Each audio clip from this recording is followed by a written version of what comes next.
Good morning everyone. Today we are going to study class 7 lesson number 1, that is tracing changes through 1,000 years. So students, in class 6 already we studied about ancient times. So first we will start with what is history. History tells us the study of our past. It is the study of people and their lives, their actions and beliefs across ages. Further, it is classified into three parts: ancient history, medieval and modern. Now, what is medieval India? Medieval India refers to 8th to 18th century CE, that is Common Era. Further, it is divided into two periods: early medieval periods and the late medieval period.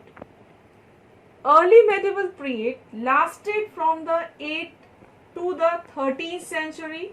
Late medieval period lasted from the 13th to the 18th century. So change number 1 here, use of map. Map of India by Al-Idrisi. Map of India made by a French cartographer. Map 1 was made in 1154 CE by the Arab geographer Al-Idrisi. Map 2 was made nearly 600 years after Map 1. Map 1, in this map, South India is where we would expect to find North India. Map 2, this map is more familiar to us. Map 1, Sri Lanka is an island at the top of India. Map 2, the coastal areas in particular area are detailed. Map 1, the name of places are marked in Arabic and there are some popular places of Uttar Pradesh like Kanuj spelled as Qanauj. Map 2, it was made by the European sailors and merchants on their voyages. There is one note, that is cartographer is a person who makes map.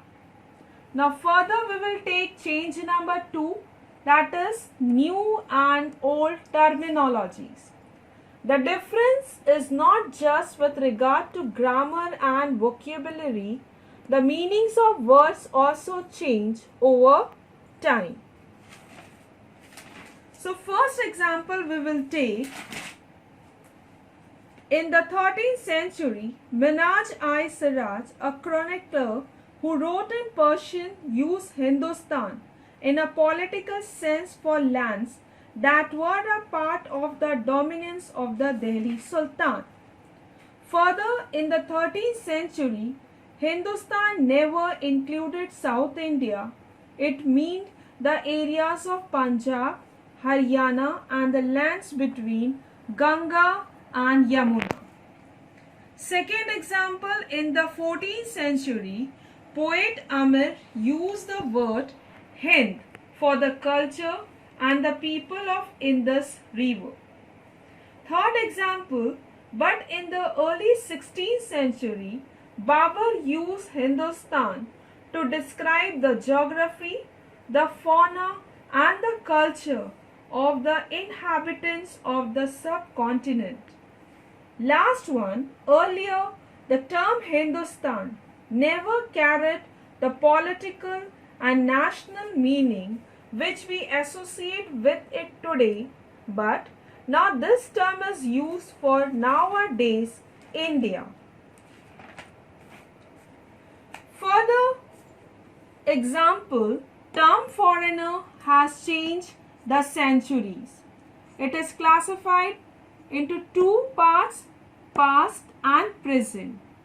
Past, foreigner means a stranger who was not a part of a society or culture. Present, it means someone who is not an Indian. Change number 3, that is historian and their sources. Sources available to the historians for the study of past. It is again classified into two parts, archaeological evidences and second is literary evidences. Archaeological evidences example coins, inscriptions, architecture, paintings. Literary evidences example letters, teaching of saints, manuscript, petitions and judicial records, holy texts, and the last one is chronicles of rulers. Note, manuscript means handwritten book or document. Scribes, a person who write books or documents by hand as a profession. And the third word is archive, a place where documents and manuscripts are stored. Today all national and state governments have archives where they keep all their old official records and transactions. Now we will take difficulties faced in using manuscript. There was no printing press in those days, so scribes copied manuscript by hand, which were difficult to read and understand. Second, during copying, scribes also introduced small changes in word or sentence which grew over centuries of copying.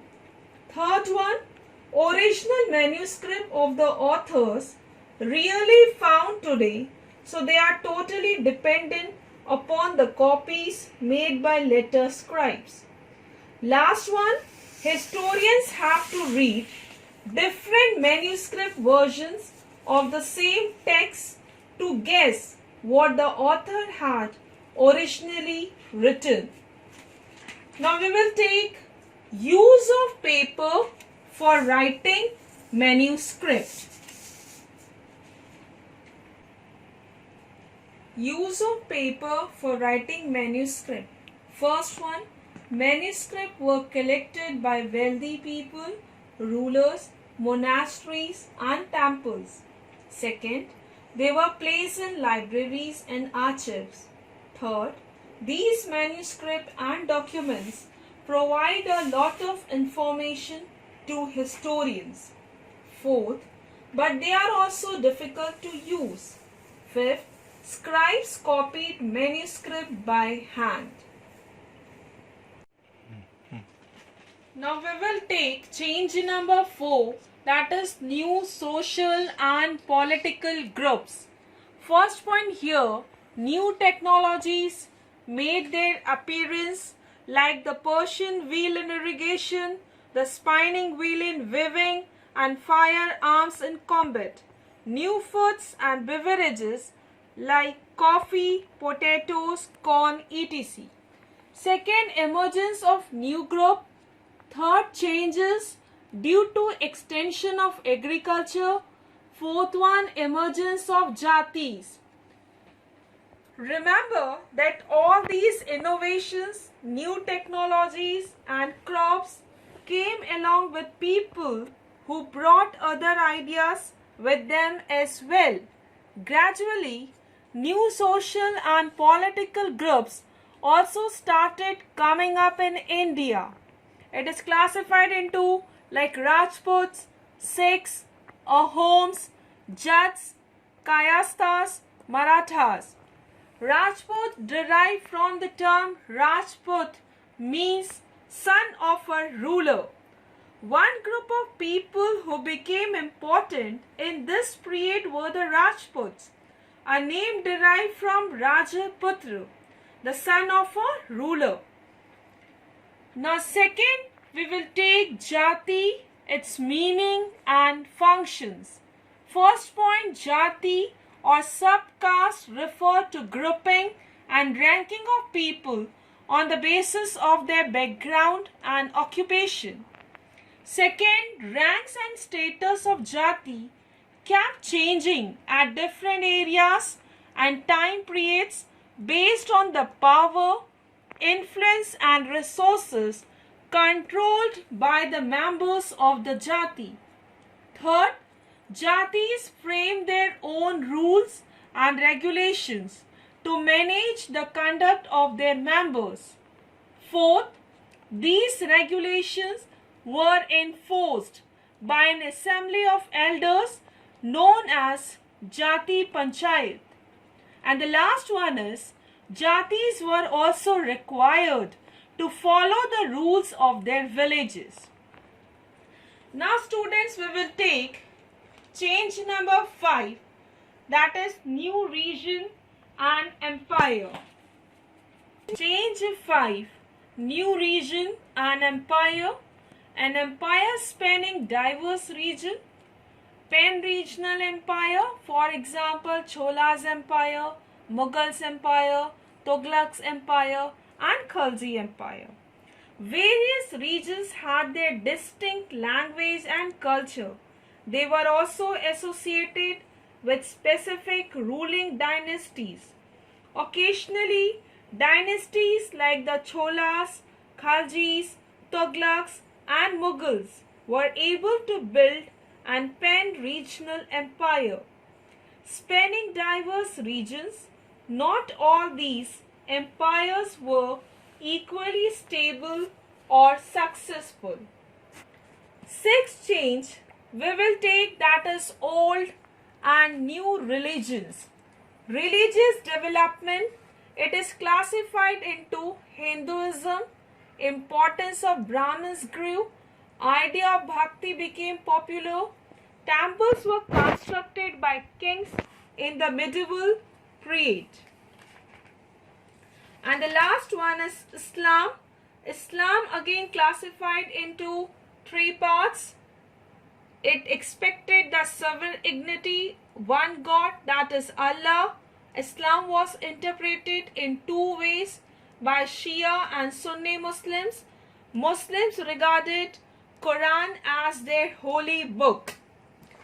Important changes occurred in the Hinduism religion, which included the worship of new deities. Hindus started the construction of temples by royalty. Importance of Brahmins and the priests grown and they became dominant groups of the society. There was also the emergence of the idea of bhakti, that is of a loving personal deity. During this period, new religions like Islam appeared in the subcontinent who brought the teachings of Holy Quran. Many rulers were patrons of Islam and the ulama. Now last one we will take change number 7, that is historians divide the past into periods on the basis of economic and social factors to characterize the major elements of different moments of the past. The historian faced a lot of problems because time itself reflects changes in social and economic organizations, in the persistence and transformation of ideas and beliefs. Therefore, describing the entire period as one historical unit is not without its problem. Modernity also carries a sense of material progress and intellectual advancement. The study of time is made somewhat easier by dividing the past into large segments, periods which possess shared characteristics.